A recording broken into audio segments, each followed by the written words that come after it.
Hello parents, hello बच्चों। तो बच्चों, आज मैं आपको एक कहानी सुनाने वाली हूँ, एक स्टोरी। तो क्या आप लोग कहानी सुनने के लिए तैयार हो? Very good. हमारी कहानी का नाम है मीनू और राज चले सैर सपाटे पर। आज संडे का दिन था। मीनू और राज को आज छुट्टी थी। आज उन्हें स्कूल नहीं जाना था, तो आज उन दोनों को घूमने जाना था। इसलिए उन्होंने दादाजी से कहा, दादाजी दादाजी, क्या आप हमें आज घुमाने लेकर जा सकते हो? बिल्कुल, क्यों नहीं। आज हम सब घूमने जाएंगे। आप लोगों को कहाँ घूमने जाना है? मीनू और राज ने ये सुनकर झट से कहा, क्यों ना बीच पर चले, वहां पर बहुत मजा आता है। दादाजी मान गए और उन्होंने कहा, तो हम सब 4 बजे बीच पर जाएंगे। ये सुनकर मीनू और राज झट से तैयार होने चले गए। जैसे ही 4 बज गए, मीनू और राज दादाजी के पास गए और कहा, चलो चलो दादाजी, 4 बज गए हैं, क्यों ना हम अपने सैर सपाटे के लिए निकले। दादाजी ने कहा, बिल्कुल चलो, हम चलते हैं। ऐसे ही वे बीच पर पहुंचे। मीनू और राज बहुत खुश हुए। वो यहाँ वहां दौड़ने भागने लगे, गेंद के साथ खेलने लगे, बॉल के साथ खेलने लगे और मिट्टी के कासल बनाने लगे, मिट्टी के टीले बनाने लगे। खेलते खेलते राज का ध्यान एक और जहां पर बहुत सारा कूड़ा यानी कि कचरा पड़ा हुआ था उस ओर गया।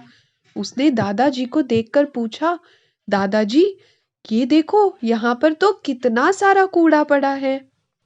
दादाजी ने मीनू और राज से कहा, हाँ बिल्कुल, और आपको पता है ये कूड़ा किसने फेंका है?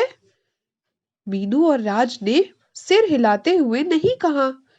तो उन्होंने कहा, हम जैसे ही कुछ लोग जब यहाँ घूमने खेलने आते हैं, तो हम जो खाते हैं या जो अपने साथ चीजें लाते हैं, वो खत्म होने पर हम उसे यहीं पर फेंक कर जाते हैं।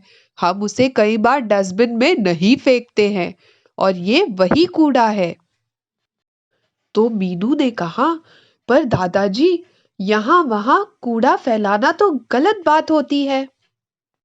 दादाजी ने कहा, बिल्कुल सही मीनू, बट आपको पता है, जब हम ऐसा करते हैं तो सबसे ज्यादा नुकसान किसका होता है? मीनू और राज ने फिर से सर हिलाते हुए नहीं कहा।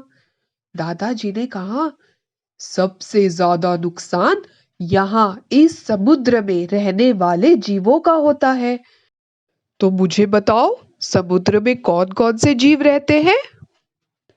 मीनू और राज ने झट से कहा, इसमें फिशेस रहती है, इसमें तो क्रैब भी रहते हैं। दादाजी ने कहा, बिल्कुल सही मीनू और राज, बहुत खूब। इसमें बहुत अलग अलग पानी में रहने वाले जीव रहते हैं, जैसे मछली, क्रैब और अन्य पानी में रहने वाले जीव भी रहते हैं। इन सभी को हम समुद्री जीव कहते हैं। और बच्चों, जब हम कूड़े को इस तरीके से यहाँ वहाँ फेंकते हैं और इसे डस्टबिन में सही ढंग से नहीं फेंकते, तो ये कूड़ा धीरे धीरे करके पानी में जाता है और वहाँ गंदगी फैलाता है, जिससे इस समुद्र में रहने वाले जीवों को बहुत ज्यादा हानि पहुंचती है। उन्हें बहुत ज्यादा तकलीफ होती है। तो आप मुझे बताओ, किसी को भी तकलीफ पहुंचाना सही बात होती है? राज और मीनू ने तुरंत सिर हिलाते हुए कहा, नहीं नहीं दादाजी, बिल्कुल नहीं, हमें कभी भी किसी को तकलीफ नहीं पहुंचानी चाहिए। हाँ दादाजी, हमें कभी भी किसी को तकलीफ नहीं पहुंचानी चाहिए।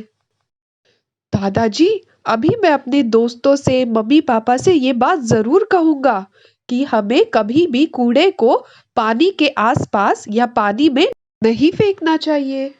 हमें हमेशा कूड़े को कूड़ेदान में यानी कि डस्टबिन में ही फेंकना चाहिए, वरना इससे दूसरों को तकलीफ होती है। बहुत खूब मीनू, बहुत खूब राज। हम इस तरीके से जभी भी पानी के आसपास जगह पर घूमने आते हैं, तो हमें हमेशा इस बात का ख्याल रखना चाहिए। हम जब भी कुछ खाते हैं तो उसके रैपर को हमेशा हमें कूड़ेदान में फेंकना चाहिए, या हम कुछ पीते हैं तो उन बोतलों को भी हमें कूड़ेदान में फेंकना चाहिए। उसे वहीं पर छोड़ना या वहीं पर फेंकना गलत बात होती है। तो बच्चों, इस कहानी में जो लड़का था उसका नाम क्या था? आपके ऑप्शन है ए सोनू, बी राज, सी यश। बच्चों ने छुट्टी वाले दिन पे कहाँ घूमने जाने की बात कही? आपके ऑप्शन है ए पार्क में, बी बीच पर, सी मैदान में। राज ने बीच पर क्या फैला हुआ देखा? आपके ऑप्शन है फूल, कूड़ा, खाना।